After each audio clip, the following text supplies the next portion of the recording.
Good evening, everybody. Welcome to Xtra Frame.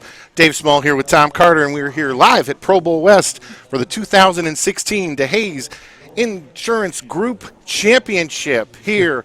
Incredible field tonight, Tom, wouldn't you say? That was a mouthful. Not bad. Yes, not bad. We're going to have a great show tonight. We got some Hall of Famers on the show, and we've got an underdog on the show. It's going to be kind of interesting. We sure do. We don't know a whole lot about him yet. We're going to keep it kind of a secret for you as we go out. As he was talking to us earlier, he had a chance 2 weeks ago to strike and make the show. Didn't execute. He wasn't happy. But guess what? He's here tonight. He's here tonight. This is his 8th tournament, and 8 is his favorite number, he says. So I'm looking for big things out of him. I think it's going to be a great night. We've got Bobby Learn leading the show tonight. In our first match here, we've got Amleto Monacelli, Hall of Famer, 24 titles against Ron Mohr, hometown favorite, originally from Fort Wayne, moved away. And he did an incredible thing in the 10th frame. He struck out to tie Jack Jurek to get the 15 bonus pins, which leapfrogged him into the show. It was a very exciting position round, and I think Ron is pumped up and ready for this event. He's ready to go. He is ready to go, definitely. Well, we're going to be starting here live here shortly. Again, Tom Carter here, Dave Small, and we're going to have a great show tonight, guys. We will.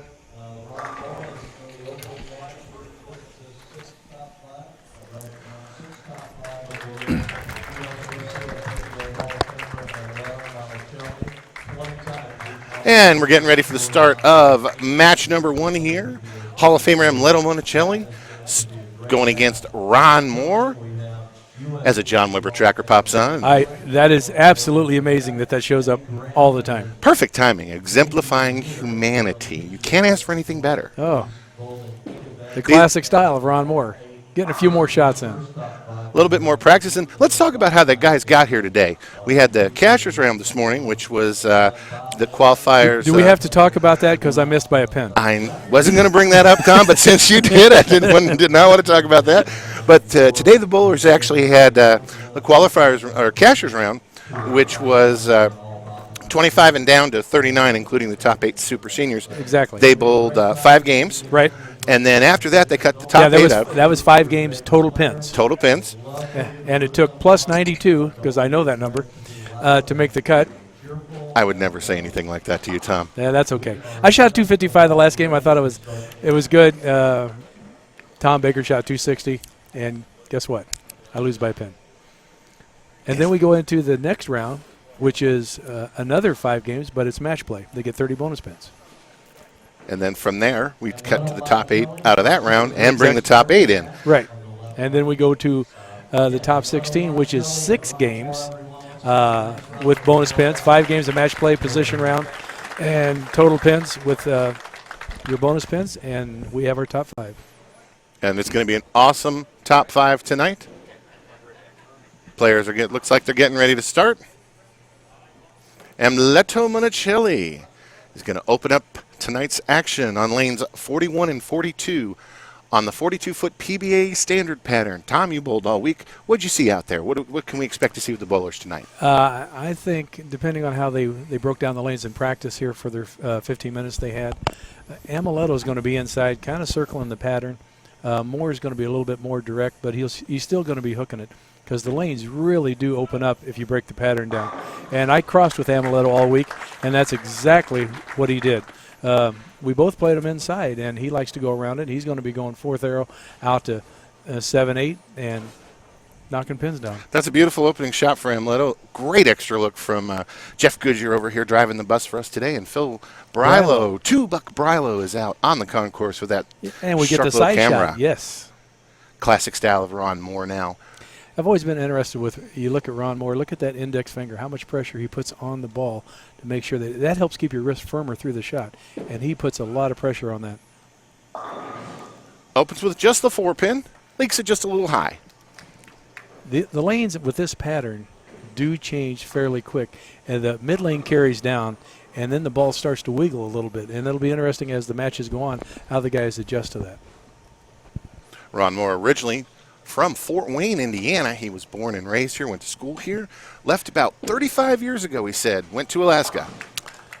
Air traffic controller in Alaska. What a job.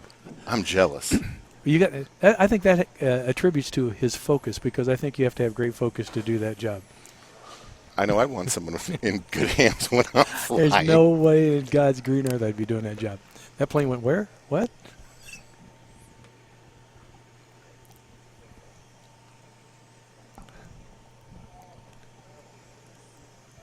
Second shot, second frame here for Ron, stepping up on lane 41. Starts it in around the third arrow. Great shot there. And Ron has a lot of friends and family here this week. It's really exciting for him. Yeah, well, you could tell that all through qualifying because he had the most clapping going on. What do you say about Amleto Monacelli? Or what can't you say about Amleto Monacelli? PBA Hall of Famer, USBC Hall of Famer, 24 titles, still the hottest guy out there. Yeah, the best, and one of the best shapes of any of the guys out there. Throws the ball absolutely pure. And it's effortless for him. He's got such a great arm swing. Solid 10-pin for Amleto. That's the bad thing about this pattern. If you get in a little bit too much, the carry down on the middle part of the lane starts to happen. And there were a lot of 10 pins this week. And guys, actually, if you swing it too far, there's quite a few 7-10s too. And a lot of 2-8-10s on top of that once you go a little farther than that. Amleto switching balls to a harder plastic ball, going to just go hard and straight. A great lesson for our young bowlers out there, Tom. You don't need to have the big ball. You don't need to throw it, hook it at anything. Just all you got to do is knock the pin over. You got 13 inches to work with. I've never understood guys trying to throw it 300 mile an hour and go through all kinds of contortions to knock down a single pin spare. You can push the ball down there and knock down a single pin spare. Just take your time, be more accurate, post the shot, because that's 11 pins, and those pins add up. Even match right now. Amleto up in the third frame. Again, you'll see Amleto start the ball very deep in around the fourth arrow. Swinging it way out. Another solid 10-pin. There's the thing that even in qualifying we went through, and that carry down happens pretty quick right there. In practice, he was striking like crazy. It doesn't look a whole lot different than his first shot, but there's just a tad more push going on. He's going to need to either make an adjustment or make a ball change. And last time this happened with him, he made a ball change, something a little bit stronger that picked up the lane a little sooner. Because I'm pretty sure he doesn't want to shoot 10 pins all day long. Oh, exactly. And what we also find with the oil, because we strip and re-oil all day long, every block has a fresh condition, we find that as we continue to strip and re-oil, the lanes do tighten up. You would think they would open up more, but the oil leaves a little bit of residue out there, and the lanes do tighten up a little bit as the tournament goes on. As from like the house shot, we're actually putting oil a lot of times where oil hasn't been, and it gets to be a buildup. And so what used to be a little bit of free hook now tends to be a little bit of an out of bounds. Mohr looking for our first double. A lot of room. He give that way right, and that's no man's land out there. You would think that, you always like to see guys try to play a little straighter on most patterns. But this pattern, you could play a little straighter, but the carry wasn't as good because the angle entry wasn't as good to knock out the corners. So the guys played more to the center of the lane. Ron's throwing that brand new Rotogrip ball. No rules. There was a lot of those balls out here this week. Ron's going to hook at this spare, play it off his strike line, move a couple boards left, covers it perfectly. Interesting guy, Ron Mohr. I mean, had a great job for so many years, and he's. What's nice about the PBA50 Tour is guys that actually did have to have a career or maybe weren't in that financial position when they were younger to come out and compete. This gives these guys an opportunity later in life. Well, yeah, a lot of guys, they did the right thing. We call it the right thing. They worked their entire life. They raised their family. The kids are now pretty much grown. They got more vacation time, build up to come out here. Some of them have retired early. And now they get the chance to bowl with the greatest bowlers in the world because Walter Ray and Parker Bone and Amleto and Brian Voss, they're all out here. The guys we watched in the 80s and 90s, you're standing on the same approach with. You got it. I don't know of any other sport that you can actually go out and compete with all the greatest names in the world other than a Pro-Am. And this is not a Pro-Am event. You can put up your money, come out here, and play ball with the best of them. You got it. $7,500 tonight to the winner, and a gorgeous wine chill traditional trophy here at Pro Bowl West. Just wondering if who wins is going to open the bottle. That's the question. I'm opening it regardless. Back-to-back solid 10s for Amleto in the second and third, looking to put his second strike on the board. Great shot that time. He curved that a little farther. He went a little farther outside down lane. And great angle by Phil Brilo here. Great shot. See Amleto out to about the 5-6 board, brings it back 50 feet, just snaps that 10-pin out. Beautiful shot. Amleto is one of the unique players out here because there isn't a lot of players that have as many revs as Amleto, so he can create a lot of different angle entry. But again, our tournament leader also has a lot of revs and can create angle entry. So this is going to be kind of interesting as the lanes change on what happens. And they happen to both be the same coaches for the same company. Right. That they founded together. Looking for our first double here. Opening match. Gets the 9-pin out. He got that in a little bit down lane, and he knew it, and he's like, oh, please, hold. And there is a touch of hold out there. Not a tremendous amount, but it looks like he only went out to about maybe 8-9 on that one. Didn't quite get it out as wide. But that is what we call high flush. Way high flush. Kind of hold your breath, and all right, we're good. Well, let's see what Mohr can do here. You know, last time on the right-hand lane, he did miss the headpin 1-2-8. Looks like he just kind of lost it at the bottom. It looks like he what we call missed at the bottom of the swing, and obviously wasn't very happy about it when it happened. We're never happy about it, but, you know, we do make mistakes. Double here will take a 1-pin lead early in our opening match. Gives it a lot of room. Gets it back. Gets the 7-pin out. There we go. And you see the difference on that shot. He definitely gave that ball a lot of room again. He almost went out to the same point, but he got more at the bottom. Yeah, he got more hand in it at the point of release, and he knew it was coming back. Then it's just a matter of, is it going to strike or not? Exactly, and it did. And that takes a 1-pin lead early over Monacelli in the 5th frame. 3-bagger here sets Mohr up with an 11-pin lead. Mohr gets on a strike roll. He strikes a lot. Yes, he does. He repeats, and that's the biggest thing about bowling is being able to repeat shots. And for a lot of the young bowlers out there, you know, they think it's all about, you know, torquing it up and revving it up. If you can't repeat shots, it doesn't really make any difference how many revs you have on a ball. You're not doing the same thing twice. God, you're smart. Great coach over here. Looking for 3 in a row. Too much room. 2-4-10. The thing about Ron's ball, he's got a little bit more end-over-end roll, so the ball doesn't change direction as hard on the back end as Amleto's. Amleto's got more tilt to it, and when the ball comes off the pattern, it's a little more violent. Well, Tom, give us some advice on how the best way to pick this up is going to be. He's going to shoot the left side of the. I just went brain dead. Of the 2-4. Those two pretty pins over there, Tom. And slide the 2-pin over the 10. And there's a couple different ways to shoot it. He's going to shoot it on the left side and kind of straight at it, kind of back it into it. Beautiful shot. Well done. Great well shot. done. A lot of guys try to shoot it from the right side across lane. Extra look at that. Ron Mohr was also on Team USA, so they do a lot of practicing on spares. Let's see how that split conversion affects Monacelli now. Normally when you give a slight opening to a player like Amleto, they jump on it. We'll see if this happens. Oh, did he hit that one hard at the bottom? Oh, never a doubt, Tom. Yeah, he's got that rubber band arm swing, which he's had for 35 years, and it hasn't changed. And remember when he came out on tour, everybody thought he'll never last because that shoulder won't last. And look at the great shot here by Phil and the great camera work and the great drive in the bus with Jeff. He slowed it down to show us how hard Amleto can hit the ball at the bottom. And it's just natural. You see so many players that try to hit the ball like that, and it's a grab. It's not a hit. That's what I do. I grab it and chuck it. And that's not a good thing. Hey, I look like a big old chicken up there. I drift all over the place. I am not the perfect bowler. I can't say anything to that comment. I'm not going to go there with you. Amleto looking for 4 in a row. Oh, and another solid 10-pin. He got that one inside, Tom. Yeah, that last shot on that lane, it was way high flush. He made an adjustment to actually try to make it a better shot, and it looks good. It's going down the lane. It's like 8-9. Wasn't quite as high as the last one, and ping, there's a 10. Good opening match to start. Not a runaway by any stretch of the imagination, which is what we don't like to see. No, we don't want to see anybody get run over. We want to see it competitive right down to the very last ball thrown. The scores today were representative of that. The matches were really close, some big games.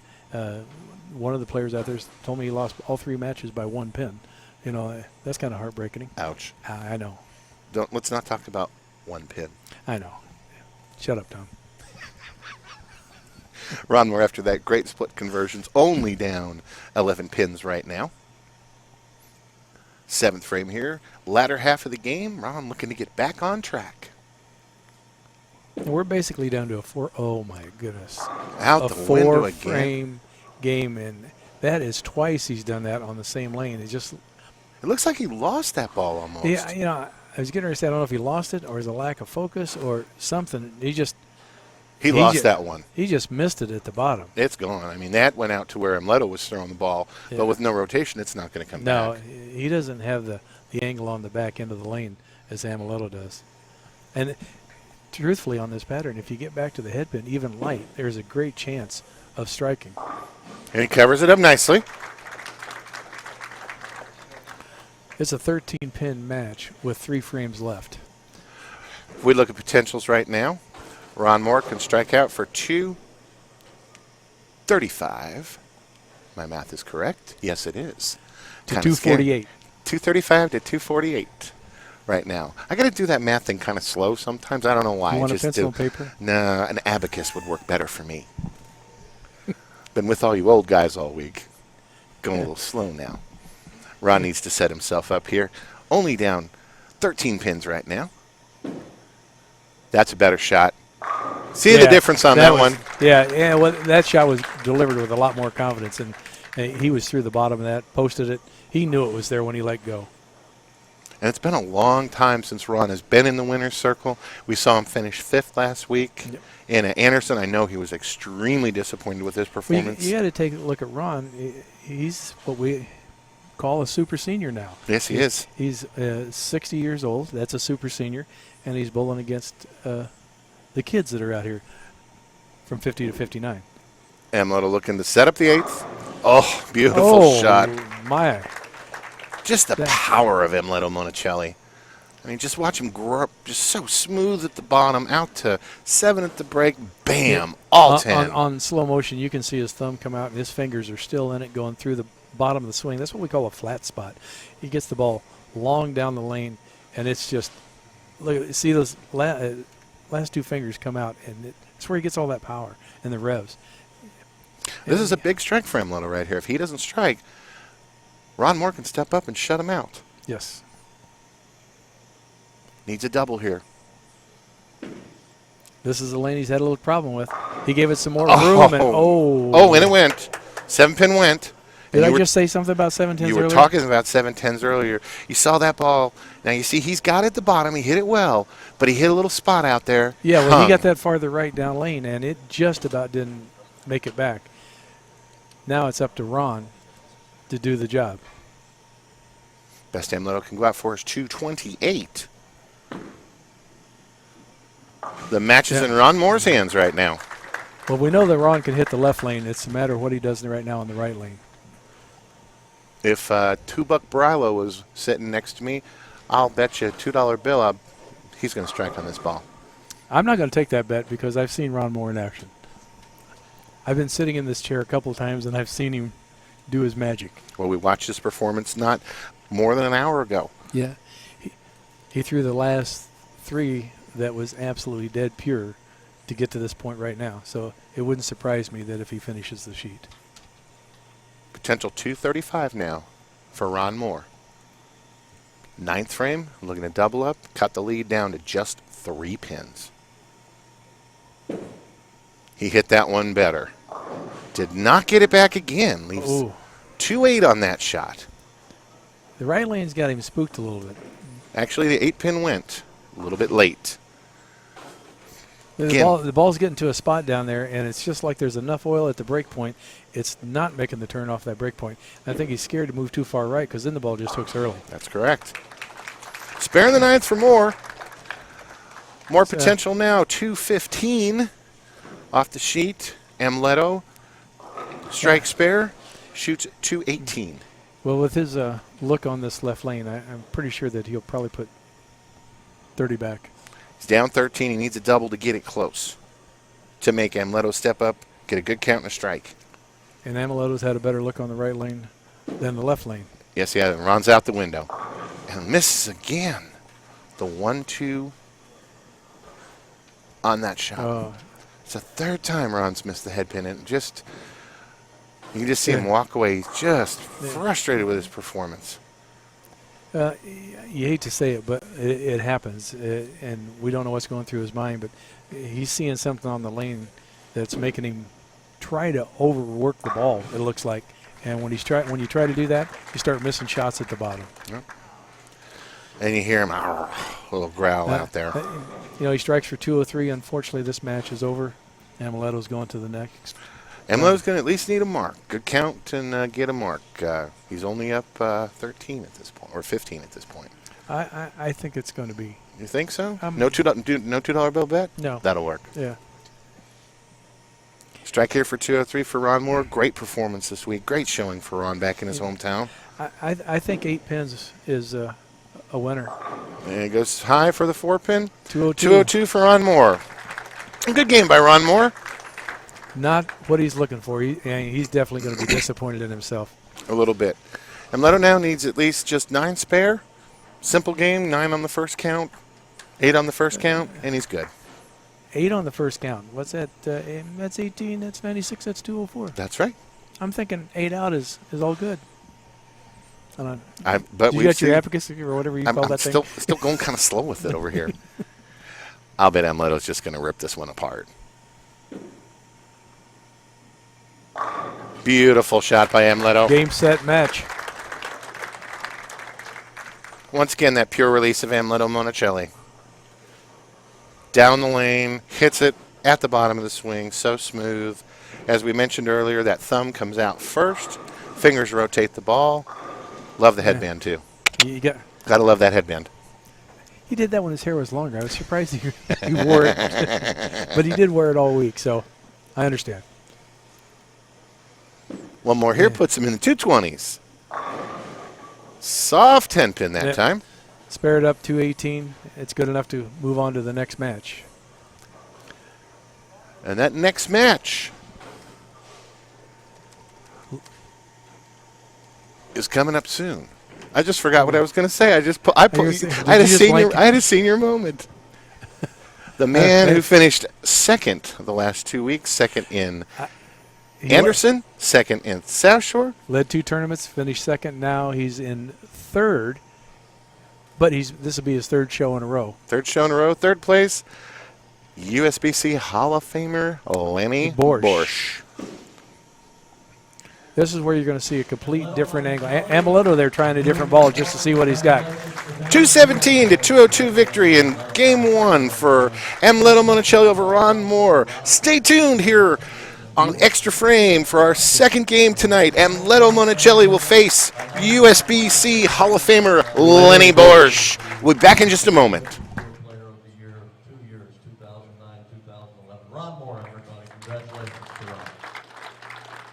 USBC Hall of Famer Lennie Boresch coming on board. Lennie will take 6 shots, and we'll get match number 2 underway for you.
Ladies and gentlemen, we are ready to start match number 2 here at Pro Bowl West. And we're back here at the 2016 DeHayes Insurance Group Championship live at Pro Bowl West. Dave Small here, along with my good buddy Tom Cotta, Mr. Cotta, calling the action tonight. John Weber Tracker going right now, exemplifying humanity as he introduces everybody. This is going to be a very interesting match because these two guys are going to be attacking the lane totally different. Lennie Boresch is going to be going a little bit straighter, and we've seen what Amleto can do, and he'll be winding on it a little bit more. Amleto Monacelli coming off a fresh victory, 217 to 202 over Ron Mohr in our first match. Amleto again going to start the match on lane 41. He likes the right lane. Yes, he does. Again, Amleto's going to be playing in around the fourth arrow. Swinging out to about 5, 6 at the break point. And whacks the snot out of it and leaves a 7-pin. He got that right off of his hand a little quick. Normally he's been crossing a fourth arrow, and if you look at that, he is right of fourth arrow just a little bit. Gets it way out. Looks like 3-4 down lane, and a little bit late. That could have been a lot worse than just a 7-pin. That could have hung a little bit and been a 2-8-10. That could have been a 7-10. That could have been anything. Thank God for revs. Amleto's hooking at the 7-pin. Ooh, and hits it a little bit on the left. We chose to do that this week because it seemed to be a little bit easier to get the ball to cross the lane and get the 4-7. Now here is the spoiler, as I like to call him. Lennie, 2 weeks ago, led the tournament, got beat by Pete Weber. Last week in Anderson at my house, led the tournament, got beat by Brian Voss. Today, out here again. That just goes to show 3 different patterns, how consistent and how good Lennie Boresch is, and that right lane is kicking the devil out of people. Boy, he got that one. It looked like that was about 3 or 4 boards inside where we were watching him play in practice. He was a lot closer to between the first and second arrow. And as I said earlier, he was going to be a little more straighter and direct, but that was way too direct. Way too direct. That ball went left off his hand, and that's another no rules. That's the same thing that Ron Mohr was using, and he used it all week, and that ball struck a lot. But I think he's right now maybe a little jitters, on the show. He's got to work his way up the ladder instead of leading the tournament. Lennie Boresch, great USBC Hall of Famer. Great bowler all around. Just a great guy. He owns a pro shop back in Wisconsin. Is out here, kind of like we were talking about, one of the guys out here living the dream through the summer. He was telling me that he's all excited that he's got to take his daughter back to college, getting ready for her first year of school, so she's all excited. I think he's going to have a few tears once that car door closes for the last time. Oh, he will. Lennie trying to get something going here on the second frame. Great shot. Yeah. You see the difference on that shot. Yeah, and the difference in angle entry, and that's the same kind of angle entry he played all week. Just really firm, really down and in. Still at the same break point that Amleto's at, around 8-9 down lane, but just a different way of attacking it. And that's the fun of bowling, is you can you're all trying to get to the same place, right? But you can get there in all different ways. Exactly, and I think that's what a lot of people don't pay attention to. They don't pay attention to the break point. They just look at, okay, Amleto's just hooking the ball, but he's getting it to 7-8-9 down lane. Lennie Boresch is getting it 7-8-9 down lane. He's just going straighter at it.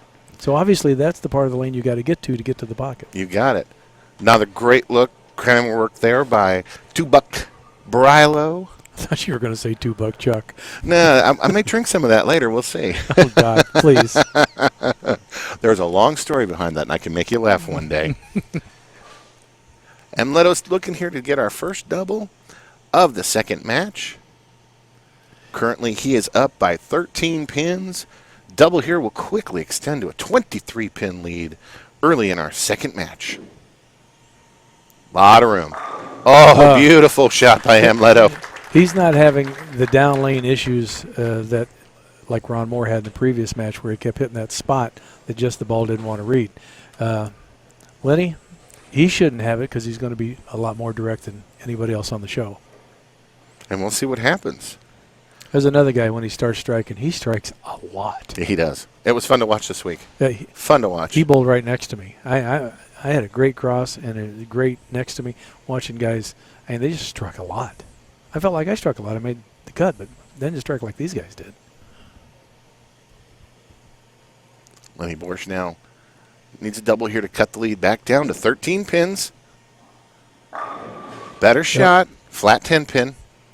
And I think what we're seeing out there right now, we saw Mohr miss the head pin a couple of times. We saw he also Lennie Boresch now went high on the first shot, flat 10 on the third frame. It seems that this right lane may have a little bit of a hang spot out there, especially for the straighter players that don't have as much axis rotation on the back end and tilt. Because obviously Ameleto's getting the ball to bounce off that spot. He is, and right now, I would say advantage Amleto because he's able to create a little bit more area out there than Lennie is because of the angle of entry that he's going towards the pocket. Well, you know, even though that Lennie might not be pin for pin with him right now, Lennie's an incredible bowler. You don't get to be a USBC Hall of Famer, win USBC Eagles, make 3 shows in a row without being able to line up and knock down some pins. It's just a matter if this pattern works out to his favor and he figures out that right lane. And that's what he's got to do right now. Down 23 pins to Amleto. Good strike here in the fourth. See, he got the ball to the same location as he did on lane 42, but he got a much cleaner reaction. You can see the ball just make a stronger move on the back end on the left lane for him. His nemesis is going to be that right lane if he figures out how to get around that spot down there that's leaving him corners. Problem is right now he's got to figure it out pretty quick because 2 strikes here and Amleto's going to have a quick 43-pin lead halfway through the match. Hit that. He overhit that one. And I think, did you hear the little pop on the lane? Mm-hmm. It's normally not that loud, so he got that down a little bit quick, revved up a little bit too fast, made the move too quick. He definitely hit that one a little harder. Didn't quite go as wide as we'd seen the ball go. Normally from that angle we see the ball go out and cover the 6-pin. Well, something could be happening here too. The guys that are throwing the no rule, it's a little bit more surface ball, and they could be burning up a spot down there where, you know, it could force Amleto to have to move because his break point, with as much revs as he has, could come off that pattern. But Amleto should notice that and make a move. See, I don't know what the balls do anymore. I just asked my guy, I said, I just want it to go like down and turn. Can you drill it that way for me? My pro shop guy loves me, you know. Being a pro shop operator myself, I hear that a lot. Make it go long and hook late. That's what I want. Sure you do. That's what I want. It's been effective for 35 years for me, so there you go. 5th frame for Amleto.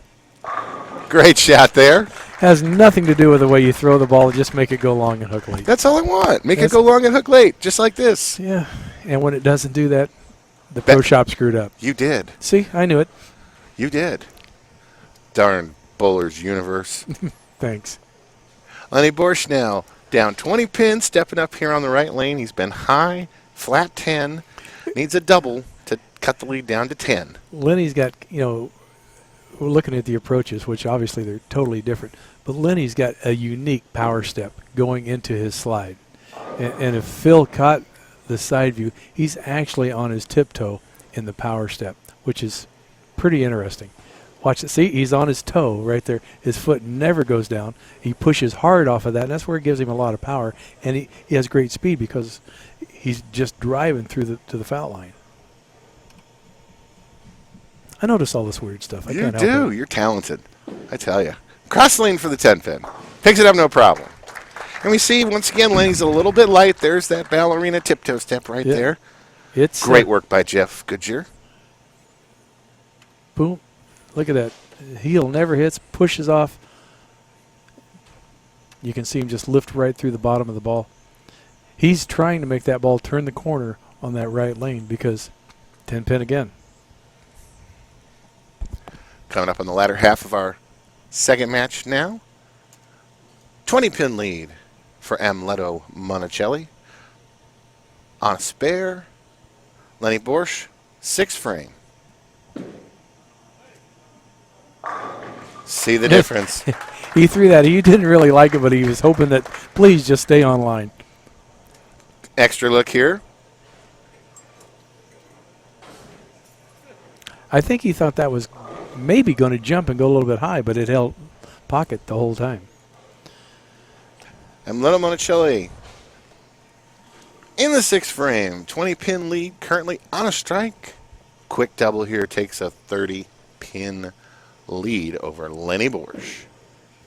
Moved in through the nose. That is the exact same shot that happened before. Got it down a little bit quick. The ball's starting to hook earlier. I'm surprised he didn't move off that. You see the look, like, what happened? Boom. That ball just never went right at all. He was a good 4 or 5 boards inside of where he was striking earlier. Yep. Love the extra looks. This is a 3-6-10. 9,000 ways to miss this and about 1 way to pick it up. I hate this spare. Cross lane. Great cover. I'd find a way to take the 6-pin out. That's my trademark. I will go between the 310 and take that 6-pin out. I'm very talented at that. Well, or pick the 3-pin off dead straight and don't. Oh, I don't do that. I'm the 6-pin. You could do that and miss the cut by a pin. Thought I'd just throw that in there for you. Hang on. Excuse me for 1 minute. Let it go, Carter. I can't. You keep reminding me. I did not remind. How did that remind you? You're sitting here. Okay, there you go. 7th frame. 7th frame from Monacelli. Trying to get something going. Great shot by Amleto. Now he's lost the right lane too. But his is different. He says hooking early. The other guys are getting to the pocket they can't carry.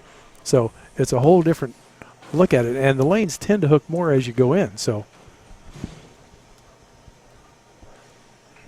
Lennie Boresch now stepping up in the 7th frame on a strike. Down 20 pins. Looks like Lennie's taking a re-rack on lane 42. Maybe buying a little bit of time. Or maybe saw something that he didn't like. Yeah, maybe there could be just, ever so slightly off spot. And that could be leaving a 10 pin, or he just wasn't ready to bowl yet. Let me text my mechanic and say fix that right away. Could you? Big strike here for Lennie. Cuts the lead to 10 pins. 7th frame. Forced it up there. And, 4, 7, 10. He made an adjustment, obviously, because leaving the 10 pins, but now the ball's just right through the face. You can't square up too much on this pattern because the ball just hooks early. It looks like he kind of tried to force that one up because he'd gone light, or he'd gone high, gone light, light 10 again. Right. Tried to kind of fit that and force it in because he knew he needed that one to cut the lead. 10 pin. I got to make some kind of adjustment on this lane. And unfortunately, that wasn't the adjustment He's going to give this a run. He's got to give this a run. Oh, 7 out. That I didn't expect. No. Because earlier today in match play, you left a 4-9 and needed it and picked that up. So you always go for pins. Get as many, a spare like that or a split is a percentage shot anyway. At least get the 2. 2's 4 on a strike. You got that right. That was about a 4-pin swing and count, and now he's down 37 pins. Yeah. Max score for Lennie Boresch right now is 201. Amleto's just cruising along at a 207 pace. Yeah, and if he strikes out, it's 247. I mean, it's Lennie's got his work cut out for him now. He has to figure out a way to strike out to put some kind of pressure. A lot of room. Did not get that one back in the 210. And this isn't looking good. I mean, he can pick this up. It looks like a tough spare, but for Lennie, it should be relatively easy. He picks this up to save some game. Sent that one out about 3 boards wider than what we'd seen, and that might have been a little frustration from the previous shot trying to fit it. That's what we call overcompensation. I tugged the last one. I have a big truck for that. You do. Lennie's going to go hard and straight at this. Come on, Lennie. Oh, good shot. Good try. So now he's looking at, 189 max score at this point? 189 max score. Amleto. Oh, 179. 179, yeah. Basically, Amleto strikes here in the 8th. Clean. Game over. Yep. And he knows it. Well, there's no pressure on him now, so see him looking down. You see him make that little move with his feet. He hitched over a couple of boards. He's got to figure out where to get the ball down the lane. It hooked early twice. That looks much better. And the 7-10. Tell me there's not a spot down lane that is There's something out there. Jeez. What'd you do to this pair? I didn't do anything to it. I just own the place. Amleto with a great shot leaves the 7-10. He's got a chance to make this. Yeah, because your pins bounce out of the back here. Yes, they do. So they do bounce. And Amleto going to go hard and straight. There's a chance he could bounce it out. Unfortunately, he didn't. So that makes it a little bit more interesting. 75, 95 if he just marks out, 39, 59. So if Boresch strikes out, he's got a possible 179. Lennie can still go 215. So now we definitely have a trend here. Whoever's going to win He's is gonna going figure to out- have to hit this right lane. They got to figure it out. Amleto strike here in the 9th. Sets him up for 205. Great shot. That's like a no-brainer. He walks up, and that's a strike. He's lost that right lane. Some of the other guys never had the right lane. Now Ameleto's kind of in a tizzy on who's going to figure it out. And Bob Learn, who's our tournament leader, is going to be playing the same area. So he better be paying attention when he gets over here to try to figure out how to adjust to that right lane. Let's see if Lennie can figure out how to hit this right lane. 2 opens on this right lane, 2 10-pins, both 2 high hits, 2 light hits. Let's see if he can split the difference and figure it out. That's inside. High, hard one. Okay. He strikes out for 179. the famous tiptoe step on the power step. The high, hard one. Yep. Lennie has the ability to throw it hard and keep it right on line, which makes him such a great player because when other guys are having trouble with the lanes moving all over the place, Lennie can keep it on line. And that's just a phenomenal feat to be able to do. And if you got that trick in your bag, that's pretty awesome. Better shot. Gets the mixer. Yep. And you see he's just totally dejected right now with himself. 3 shows in a row. And I hate to say this, 0 for 3 on the last 3 shows, not the best record you want to have. But you know what? 3 different patterns, 3 tough opponents. You know what? I wouldn't mind taking that kind of money home. You make a show every week, I'd take that, and I'll take my chances. I'll back your horse. Percentage-wise, he's going to win. There's no doubt about it. And he's won before. He won in North Carolina a few years ago at Mooresville. And he won down at the Villages. And winning at the Villages is not easy because that's a humongous field. High-scoring tournament. A lot of fun. And just see Lennie, boy, if he had that look on the right lane, man, that'd be a totally different match. He was looking down at that right lane like, what could I have done? Whatever he did, he needed to obviously figure it out several frames sooner. Hate to say it, but a 179 striking in the last 4 balls is not going to do it in this game, unfortunately, Tom. Classic finish by Lennie Boresch there. Only able to muster a 179 in his 3rd appearance in a row, but you know what? It's his 3rd appearance, and that's what people don't win. understand. You know, at home you're like, man, I could shoot 179, but you're not bowling on the lane conditions that these guys are bowling on. You know, and with this kind of competition, sometimes the 179 is a great game. He just feels bad that he didn't figure out that right lane. Amleto made a little bit of adjustment on that one.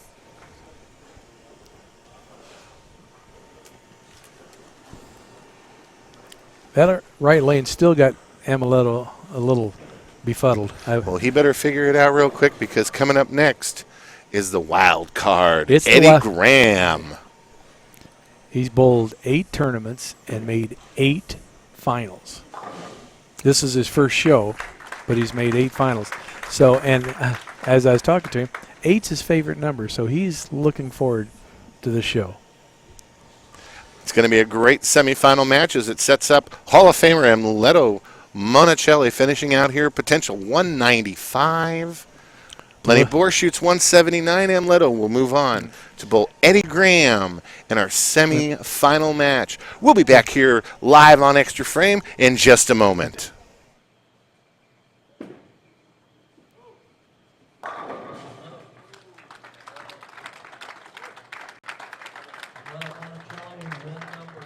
Congratulations to Lennie Boresch, though. You have to know that Lennie Boresch is bowling great in his 3rd consecutive top 5 appearance here in Fort Wayne. Congratulations to Lennie Boresch.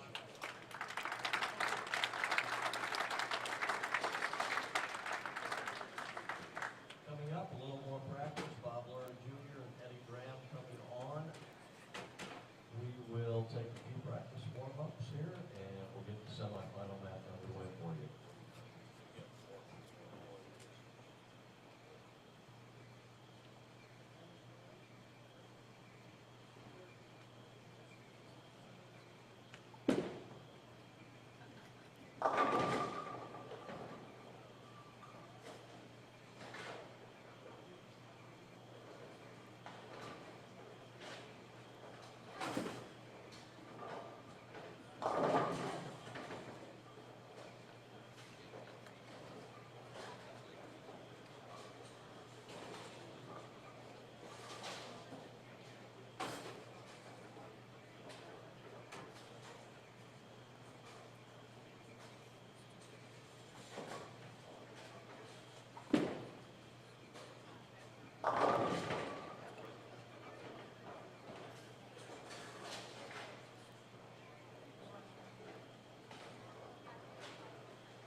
semifinal match of the DeHayes Insurance Group Championship Pit at Pro Bowl West.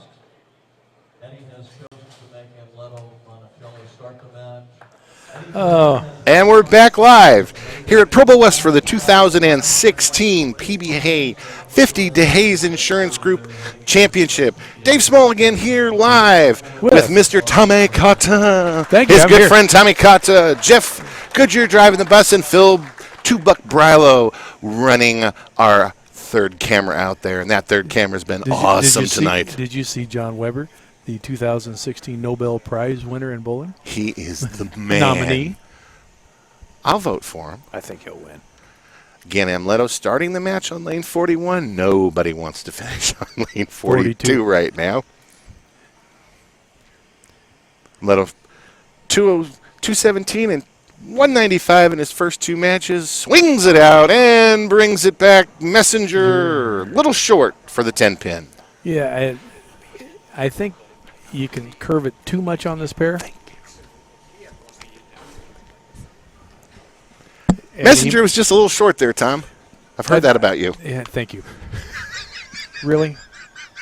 You're lucky I'm here. My motorhome broke down in Vegas. I might not even been here. Cross lane for the 10-pin. Amleto makes it without a problem.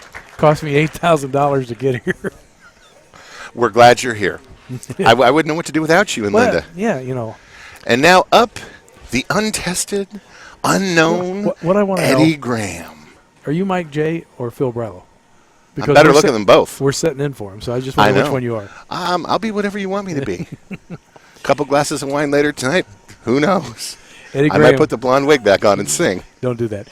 Eddie Graham with his first shot. Playing inside, fourth arrow. Oh, and rips the rack on lane 42.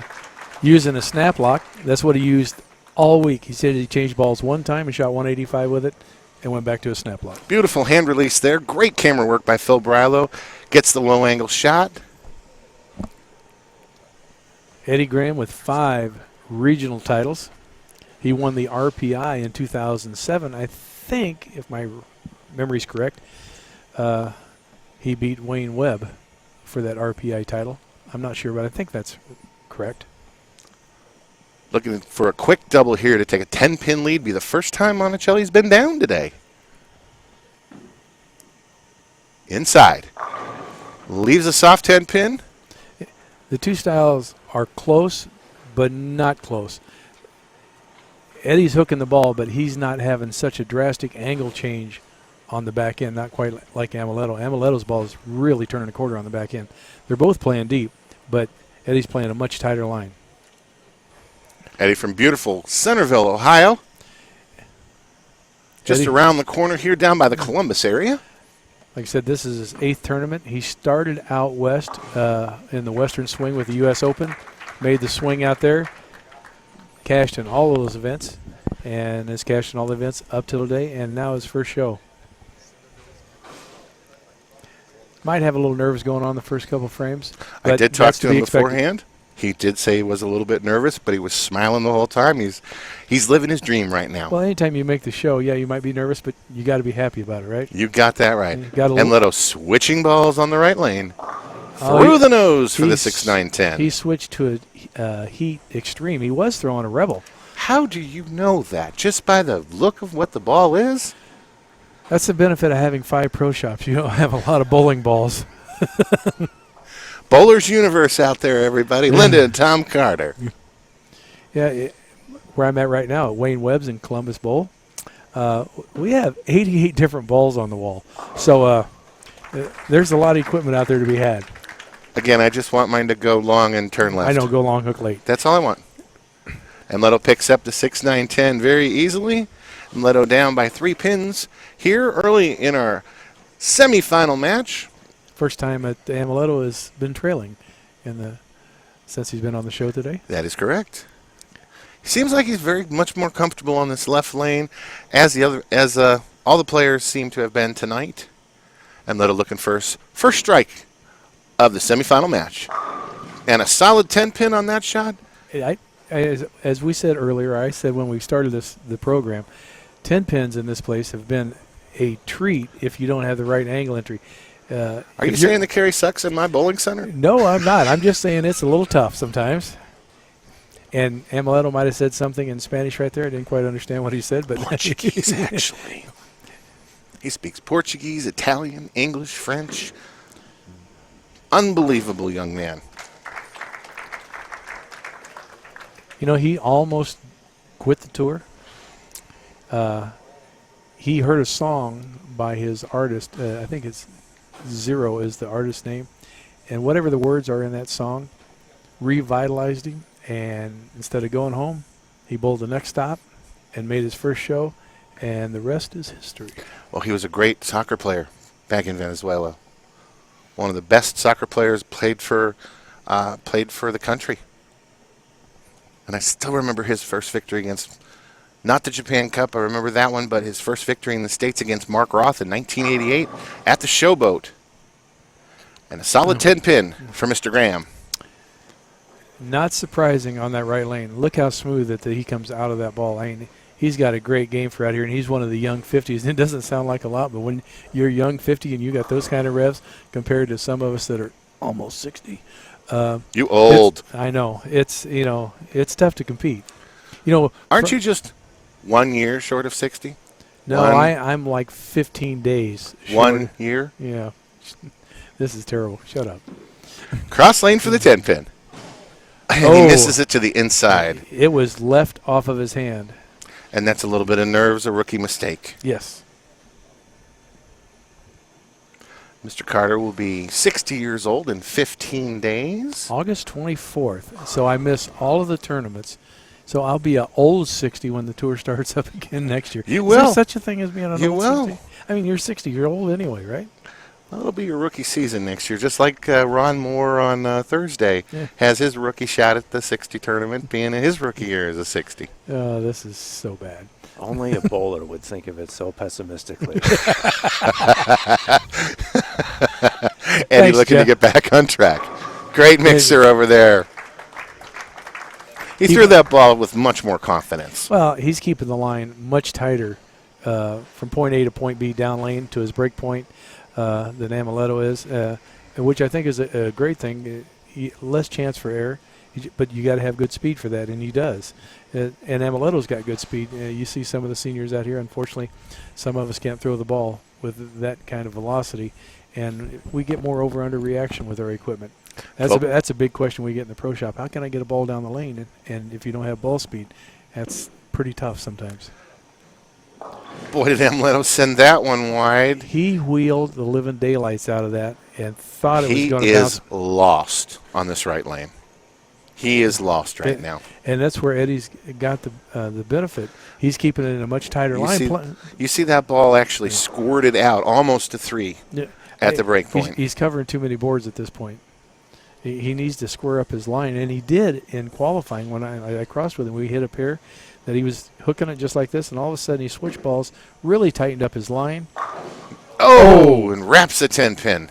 And just lit him up. And he needs to do the same thing right now. He needs to tighten up that line. Great angle there by Phil Brilo. It looked like he had that. That's amazing, and he missed that shot.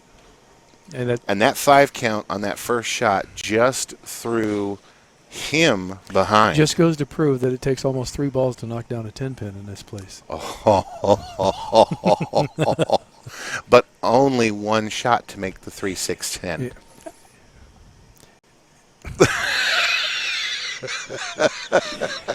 I just can't even say anything of that. Great shot by Emily.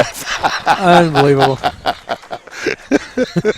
Amleto just freewheeling on the left lane. Another great shot. All 10 pins in the pit. Thank you. You have somewhere to go. I'm your buddy tonight. We are a team. I'm loving it. We're a damn good-looking team, too. Yeah. All right. Amleto strikes in the 4th frame. Now it's time for Mr. Graham, who now has an 8-pin lead over Amleto. Yeah, 8. 68 in the 4th against 60. See? My math was good.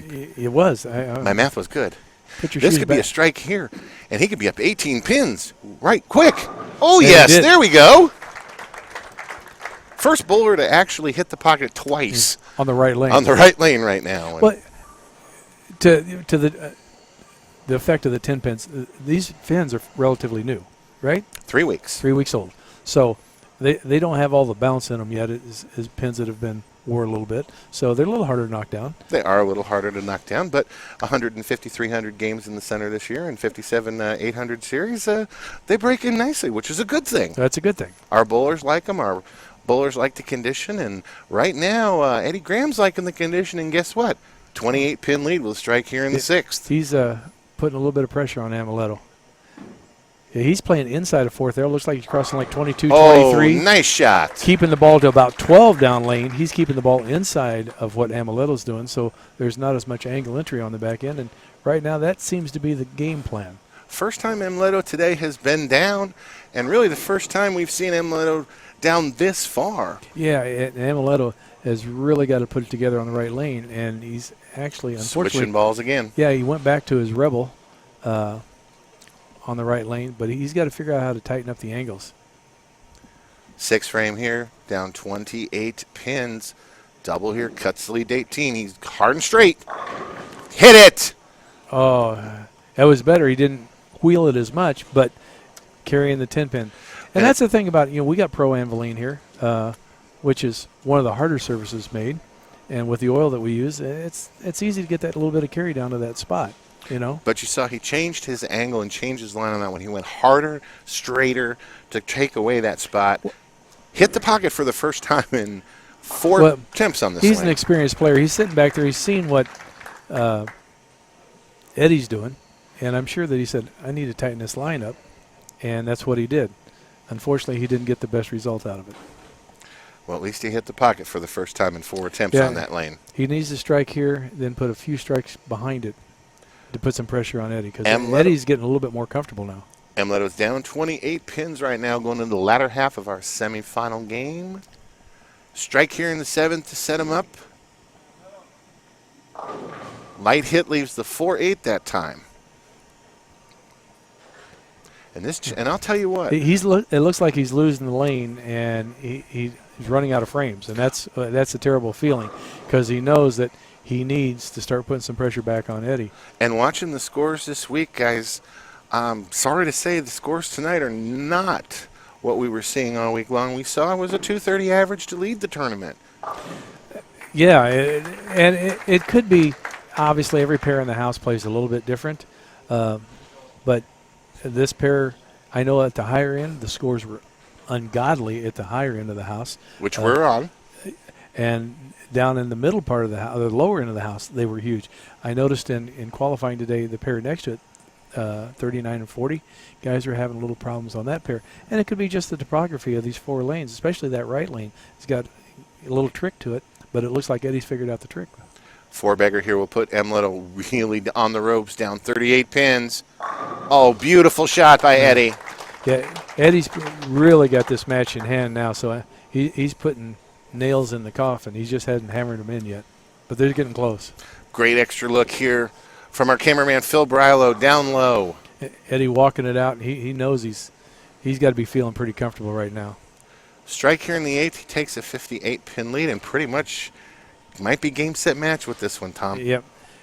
Amleto is looking at 208, and Eddie's going at a much higher pace than that, like 250. I didn't need my abacus for that one. You did have your shoes off. I did, didn't I? One more strike. Oh, it mixes him up. He didn't like it, but I said earlier, those light hits sometimes in his place carry, that's one of them. The ball didn't quite finish, but it was enough of the head pin that it just tripped him out. Head pin goes aside, takes out that 4-7. Gotta like it.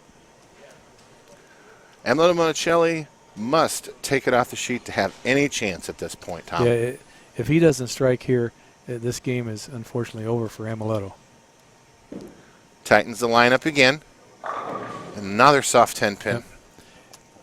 Just doesn't have the right look. He knows that he's shaking his head, and frustration is obviously because these guys, they have so many titles because they hate losing, and it's grinding on him right now. Well, you know, I don't know if you knew this or not yet, Tom, but I have just been added to the PBA's all-time greatest bowler list. I have been added. 1.8 millionth. 1.8. 1.8 millionth. Best bowler in the history of the PBA. How big's that book? It's 1.825 million, so I'm way down there. Is that in big print or small print? Yeah, one font, actually. 2-8, and Amleto's just lost the lanes. Yep. Game, set, match. Amleto just can't figure it out. Eddie's just got to get up and bowl his 2 frames. This is a good time for him to experiment, to check out to see if another ball is going to give him a better reaction, a different line is going to give him a reaction, because Learn's going to come in. He's got his practice shots. Lanes are going to transition just a little bit more, and it's going to be a really, really good match, especially with Eddie going for his first title. He said 8 is his lucky number.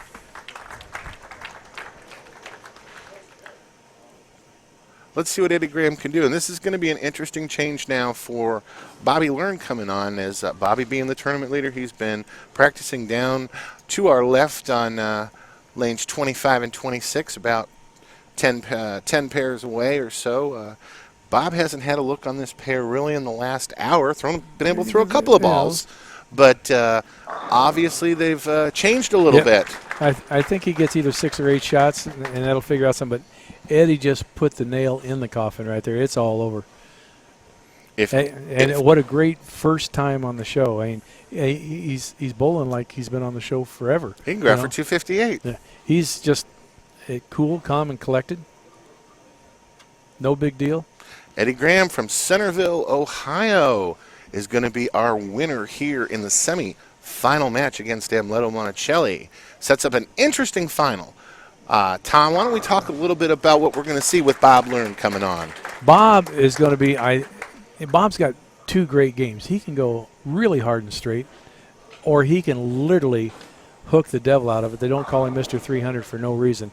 And if Bob has been paying attention, and he'll come over here and find out, he's probably going to circle the lane a little bit like Amleto, but his angle entry, again, is different, and he's using a more aggressive ball than what Amleto was using. So we'll know a little bit more after the practice session is over, but I don't think that Eddie's going to change his game plan at all. He's trying to keep the ball a little tight. Oh, now he's carrying the mixer. Yep. He is drilling it. Great shot of Bobby Learn practicing down lane. Boom. Look at that. Now he's coming out of his shoes. He's going to be and he's hungry. He hasn't won for 2 years. Yeah, and look at his demeanor. I mean, he's just in it right now. Great camera work there by Phil Brilo.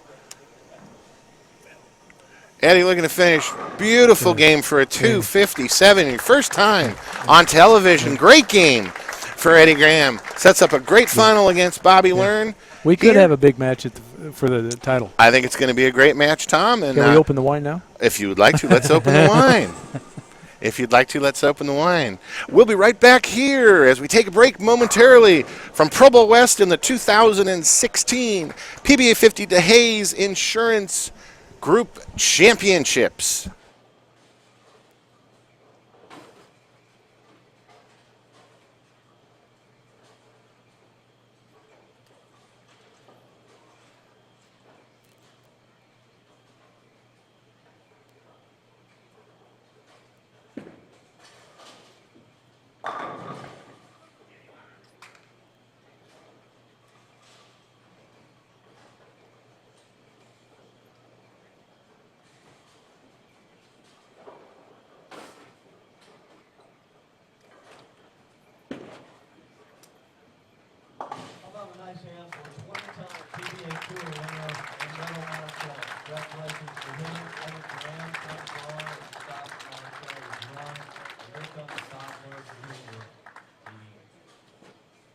Five-time PBA Tour champion. Bob will take 8 shots. We'll get the championship match going.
As John Weber introduces our players for the championship match, welcome back here to Provo West in the 2016 PBA50 DeHayes Insurance Group Championships. Dave Small calling the action here with his buddy Tom Carter, and you see the beautiful Champions Trophy here. Everybody wants this trophy. It's a nice trophy, I have to admit, and it's filled, sort of, with wine. With wine. That's the most important part of the trophy, is cracking it open and enjoying a beverage as soon as you win.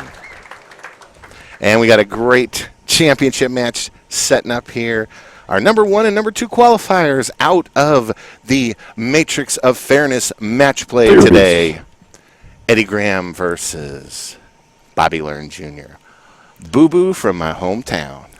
Well, Eddie's got right now, based on the last match, the best look on this pair of lanes. He's figured out how to get out the corners on the right lane. 257 in the last match in the semifinal, opening on lane 41. Beautiful shot. He hasn't changed his strategy one bit. Picking up right where we left off. Yep, playing around 22, taking it to 12 down lane, and flush. He's not covering, even though it looks like he's at a steep angle, he's not covering that many boards. He is so smooth out there. He just revs the living daylights out of it with not a lot of effort.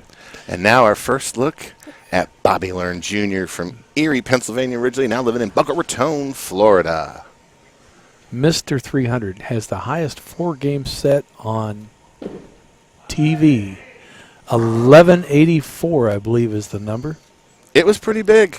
I was there for it.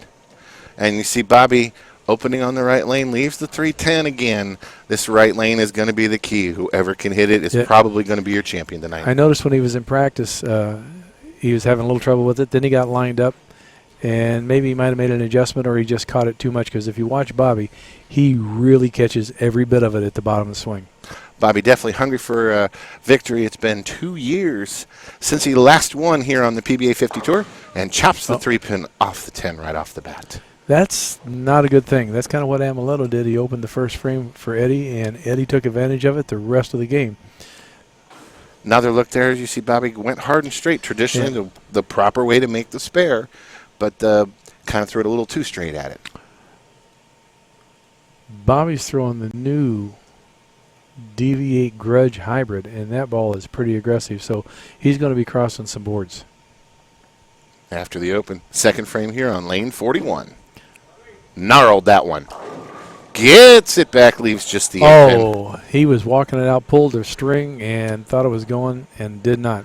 Boo-boo gnarled on that one. He's just right of the 4th arrow. Ball mixes him up. The pins hit it. One of us knocked it over, but I believe another pin caught it and stood it back up. That's just a tough break. Round objects hitting round objects. True story. True story. I was there. Hard and straight for the 8-pin, and makes it without a problem.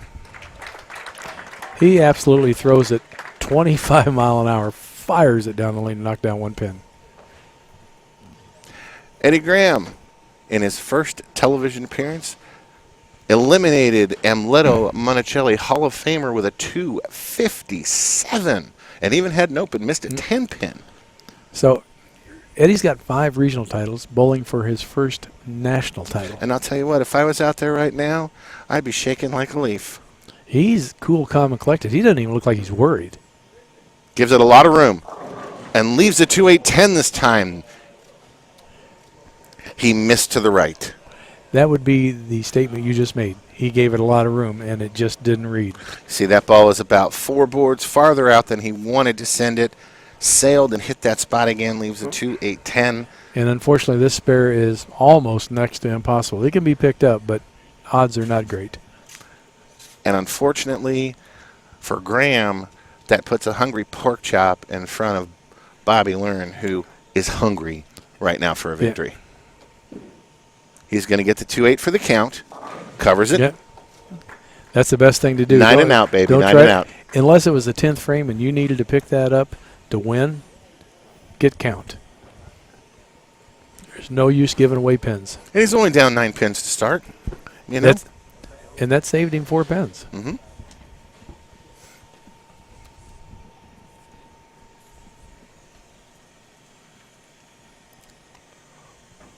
Graham is only down 1 pin. My apology, the abacus failed me on that one. 2 opens, 28 You put to your shoes 29. on. I had to. Jeff was going to slap me. Yes, thank you. No problem. Much That better was shot. a fantastic shot. There we go. He recouped, and that's a sign of a champion. He didn't let the 2-8-10 rattle him. He got back up, refocused, cleared his mind, made a good shot. This part here is going to be interesting because everybody in the coaching industry, you always hear people help other people, and they go, "Your feet are too fast." We get a side view of this. There is probably nobody that's got faster feet going to the line than Bob Learn. He gnarled it. He just gets all over it. He doesn't believe his reaction that he just got. That boy gets to the line. Unfortunately, he hit up on that one. And when you hit up on a ball, It's going to hook early. and it did. Yep. Bobby Laird, one of the many bowlers who has shot 300 on live national TV. In fact, the big one he shot in 1996 at his hometown of Erie, Pennsylvania, which was his 55th 300 and got paid $100,000. He's not scared to shoot 300. He's done it lots of times. And he's also in the Guinness Book World Records for the longest 300 game because 2 years ago in Mooresville, they had the power outage. Right. He was on the front 6. They waited 3 hours, and he came back and finished and shot 300. Longest amount of time it takes to shoot a 300, Bobby Learn. Watch these feet. 1, 2, and there he goes. I mean, they're quick. Come on, boo-boo. Great shot there. And with the fans here, they really want to see some good action here. We want to see a close match here. And you see Bobby just gnarled on that ball. And that's my word for Bobby is just gnarl. I call it a wrist roll. He's got his wrist cupped up. He loads it up, and at the point of release, his wrist uncups, and he goes through it and just peers it with his fingers. Creates a ton of rotation on the ball, which obviously it reads the lane on the back end, and he sends pins everywhere. All right, Eddie Graham right now in the 4th frame, only down 1 pin. Down 1 pin. 2-8-10 last time on lane 42, gave the ball too much room. See what kind of an adjustment that he makes. This time leaves the only 4 pin. He's got a long fluid swing. He doesn't cup it up as much, so he gets the ball cleaner through the front part of the lane. Ball is just smoother down the lane. Makes what I call a quieter transition on the back end. Easy spare here for Eddie Graham. Just going to go pretty much hard and straight at this 4 pin. To a certain extent, he's still throwing his snap lock at it. So if he's going to kill it, I think he might give it a little bit of arc, and he did. And that's what a lot of the guys have done with this pattern. It seems to be conducive to hook the ball a little bit towards the 4-7. He made a liar out of me. Well, Here I'm calling it like old school, throw it hard straight at the spare, and he's going to hook it at it. just like Nelson Burton. I tell you. If only I had that kind of money. If I only had money, If I had your money, I'd burn mine. then you'd be really broke. Living in a motorhome. You can believe this even match, guys. Even title match right now. Eddie looking to set up a string of strikes, starting off here on lane 41. Soft 10 pin. And he looks a little confused on that shot. He had that little flustered look on his face. Yeah, a little befuzzled there, but, as I've said probably 15 or 20 times, the 10 pins on this pattern Go easy. have been tough. If you got the right angle, you knock them down. If you don't, you leave a lot. And that's just the pattern that makes that way, because certain patterns will knock down more pins than others. And right now, this pattern is causing enough oil to get to the break point that the ball is just not reading it quite right in order to get that ball to face up to knock down the 10. There's nothing wrong with that. That makes the players more apt to have to use all of their knowledge on how to get that ball to face up the right way. You did that on purpose. I know you did, because you wanted to see a great game. I want to see a great game. Yes. One pin match currently here in the final match here of the 2016 PBA50 DeHayes Championship. Dave Small here live with Mr. Tamekata. Calling the action live. Bobby Learn. Boo Boo is up now. Fifth frame on a strike. Double here takes an 11-pin lead. Did he grab every bit of that one? That, unfortunately, wasn't too fluid off of his hand. And that ball hooked as soon as it hit the lane. And then he's going through the same thing Amleto did right there, where he let 3-6-10 twice in a row on the right lane. Except this time he's got the 9-pin added to it, which makes it 3 or 4 times more difficult to make. Yeah, well, the 3-6-10 is hard enough as it is. Adding the 9 makes it, on some patterns, almost impossible. It's like having a double when you pick it up. That's exactly right. He's going to actually hook the ball with this. He's got to have enough power to carry out that 9-pin. Uh-oh. Oh, made it to the inside. That was the miss that made it. But that miss that made it gave him a look he didn't have. Watch how he hits it. That could be something he could take next time he comes to that, because he hit the pocket with that spare. Light pocket. That was solid pocket. Snapped the 10-pin out. Just like that. Bam, snapped that 10-pin out. I'm not sure what monitor you're looking at. I'm watching at that one right there. Watch. Okay. See? Boom. Got it. Could be something he learns. We'll see. See, exactly. Bobby trying to get something started. Oh, 3, 4, 6, 7. He's trying. He wants this so bad. He's trying too hard. He's trying way too hard. He's just got to look how much he raised on that shot. I mean, it's kind of his natural forte anyway, but he's a little bit overdoing it. He wants this title really bad. And if he doesn't figure this out, he could actually hand this right to Eddie. He needs to pick this up, or the momentum swing is going to be severely into Graham's favor. Hard and straight. And doesn't get it. That's going to put him at 92 in the 6th frame. With a possible 212 max score. Eddie's going right now. And you can see Bobby's just not happy. 237. It's 25 pins difference right now, max score. Eddie just needs to relax. And throw a couple of good shots. Yeah, just make good long swings, post the shot. Don't try to overdo.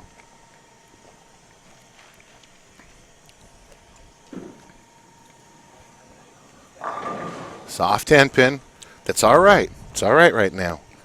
He's filling frames. That's the biggest thing about being out here, is fill the frames. If you fill the frames, you got a chance. If you don't fill the frames, you don't have any chance at all.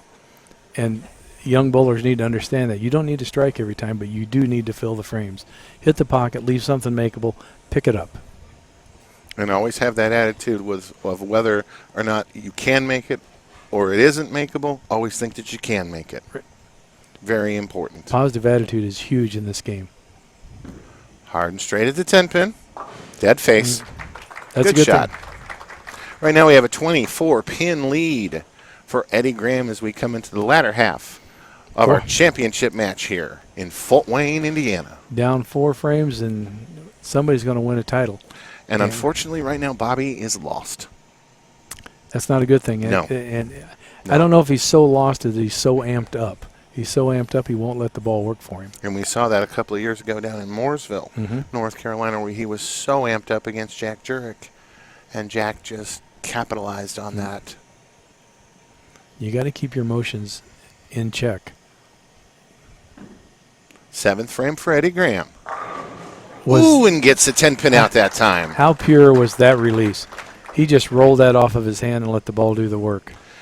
He's so smooth. Just watch Swing the fingers. inside out, right next to his ankle, threw it, Barely hurt. posted the shot, waited on it. He sees it. And to get that, that's my favorite hit right there. That little Love tap on the 10. You got it. I'll shake my hip and just give it a little kiss like that. Wow. What? Bam, like that. All right, Boo Boo, get something going. Does he know that you call him Boo Boo? Oh God, I've known Bob for 30 years. Yeah. Leaves it. It's been his nickname on tour for years. Leaves a 2-7 on this shot, and Bobby is lost. I hate to say it, Unfortunately, he's he lost. is. He was kind of laughing about it coming back, going, I don't know what's going on. But he just needs to really make a solid shot and let the ball read. I think he's overthrowing it right now. He's got a lot of speed, and he's not letting the ball read the pattern. He's trying to just jam it in the pocket, I think, to the certain He degree. must make this 2-7, and Oh, he he does. All right. That's a big spare conversion right now. He needs to strike right here to actually put a little bit of pressure back on Eddie, because Eddie right now is looking very comfortable. You know, he's looking like he's done this 100 times. Bobby stepping up here in the 8th frame, down 24 pins, 3 frames to play, and we talk potential right now. Bobby Learn right now has a potential 202 if he can take it off the sheet. To 226. To 226. I was going to say he's going at a 196 pace. It's a better shot.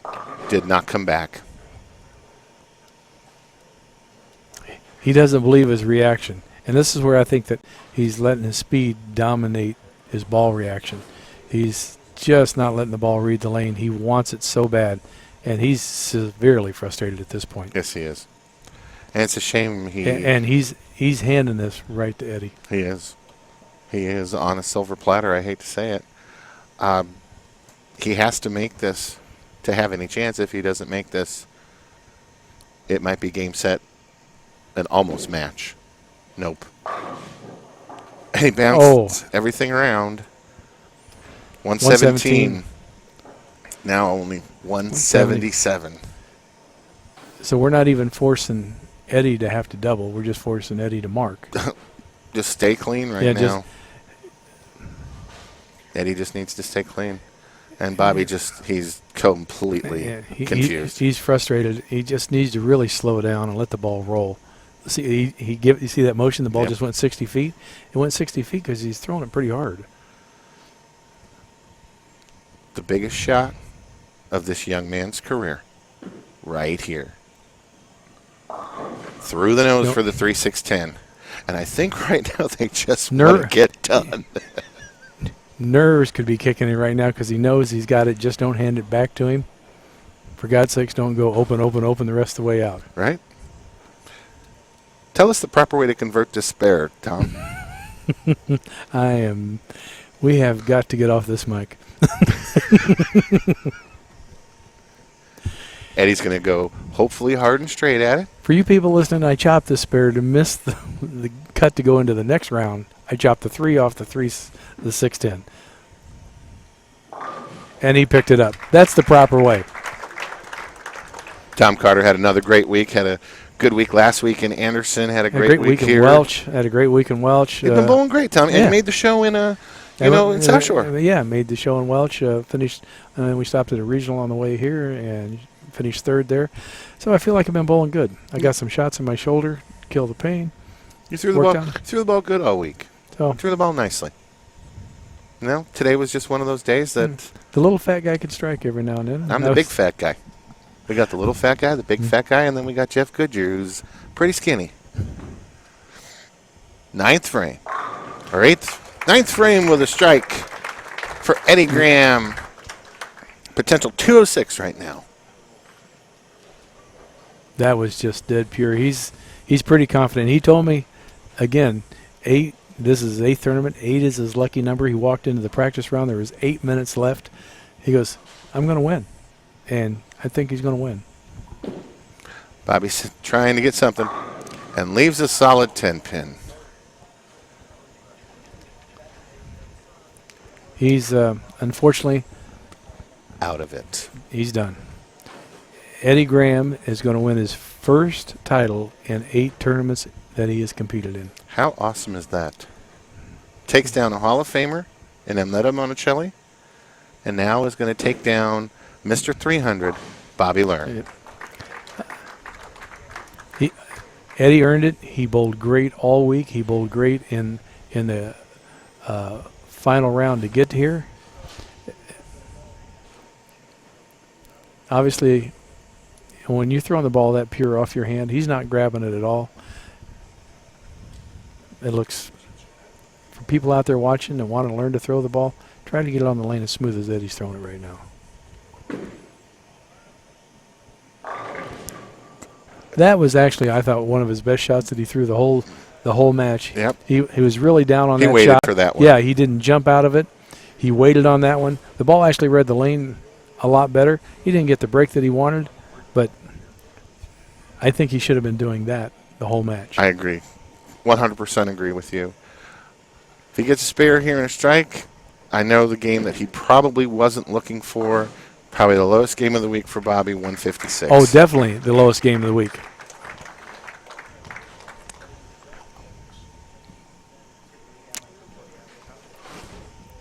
Eddie Graham is probably a little bit in shock and awe. Right now. Yeah, shock and awe right now. Well, you know what? When we finish up, I'm going to go down and interview him and see what it's like to Win your first title. You got that right, because I've never done it. I've never done it either. Third and fourth is the best Bobby I've ever finishes got. with a strike for a very disappointing 156. And I know he's got to be heartbroken right now. Oh, I feel for Bobby.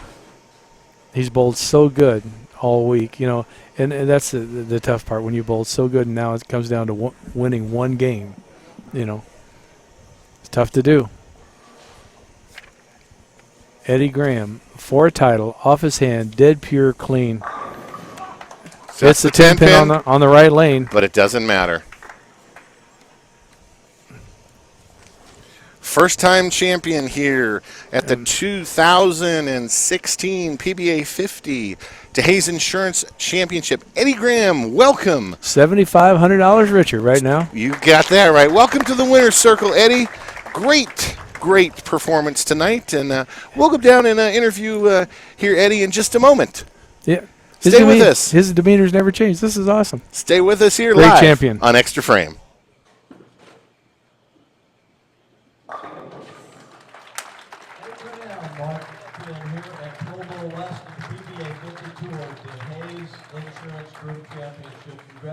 All right, and we're live here on Xtra Frame here at Pro Bowl West. My name's Dave Small. I'm the proprietor here, and what an awesome championship match, guys. Give it up for our first-time champion here, Mr. Eddie Graham from Centerville, Ohio. Eddie, come on over here. Come on over. Let's talk to you for just a second, sir.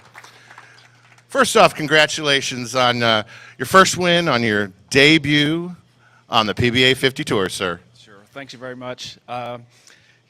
Can't thank you enough, Dave, for all you've done for Pro Bowl West. First time I've been here, so it'll be a lifetime memory. Remember coming back here again. So thanks very much. Oh, it's our pleasure. And why don't you talk to us a little bit about this championship pair tonight? Man, it looked kind of ugly out there. It really did. Ugly is putting it politely and putting it nicely. I drilled a new ball up this week, and I just drilled it the day before the tournament. I threw it almost all the whole tournament. Storm and Rotogrip luckily give me the greatest balls to throw, and Snap Lock just helped me get through it. So, but yeah, it definitely was ugly. Bowling against great bowlers, it actually means a lot. I mean, you bowled great all week. You took semifinal match, a great match against Amleto Monacelli, and had a tremendous final there against great champion, good friend of mine, Bobby Learn, out there. And it just, like you said, I thought the lanes just looked totally different out there tonight than they had earlier in the day for us. Yeah, just the practice, all the bowling on it, they really shaped it totally different than what we had been bowling on. But luckily, hate to say it now, it's probably not good, but it's the first time I've ever beat Bob Learn. He's beat me every time I've bowled him. So I'm glad it worked out in my favor this time. All right, that is Eddie Graham, first-time champion here on the PBA50 Tour. We appreciate all of our fans and support here. Eddie, great champion, and many more to come.